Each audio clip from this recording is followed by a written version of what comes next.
Mkutano ulioandaliwa na LAN kwa kushirikiana na CPCT mkoa wa Tabora usisimamishwe bali uendelee kwa sababu kubwa zifuatazo. Moja, uchunguzi wa makosa bado unaendelea na hatujapewa majibu rasmi kwa barua au kwa namna yoyote ile ya kwamba mambo hayo ni ya kweli au la.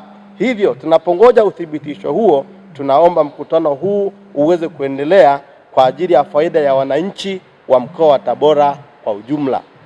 Jambo la pili, maaskofu na wachungaji wanaounda umoja wa makanisa Kipentekoste katika mkoa wa Tabora sio mashoga na hatukubaliani na ushoga na hatujakaribisha mhubiri shoga, bali tumekaribisha mhubiri wa Injili ya Yesu Kristo ambaye hajaanzia tu Tabora bali amehubiri katika mikoa yetu ya Tanzania bara, kwa mfano Shinyanga, Mwanza, Kahama na sehemu zingine ndani ya Jamhuri ya Muungano wa Tanzania, na ana vibali maalum vya kufanya huduma hiyo katika taifa letu la Tanzania.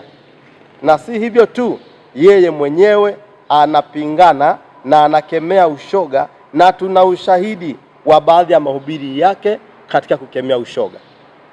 Jambo lingine, CPCT ni chombo kinachofanya kazi kikatiba bila kuvunja sheria za Jamhuri ya Muungano wa Tanzania ili kulinda mahusiano ya serikali na dini.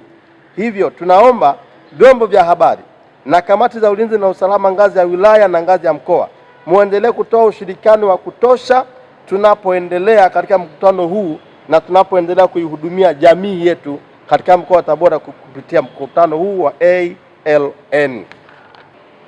Jambo lingine, sisi CPCT mkoa wa Tabora hatuna mahusiano yoyote na hivyo viashiria vya alama za LGBT kwa namna yoyote, na imani yetu inapingana sana na mambo hayo.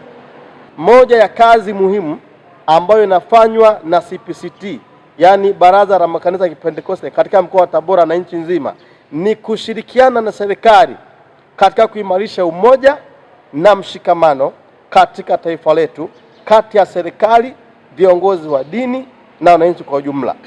Sasa naomba nifafanue hiki ambacho kilielezwa kwamba kina mahusiano. Alama hii ni alama ya kiganja yenye vidole vitano. Haina mahusiano yoyote na kitu kinachoitwa ushoga. Sasa kwa nini tukabuni nembo hii katika vitabu vyetu lakini katika mpira? Jambo la kwanza, kama tunavyojua, watoto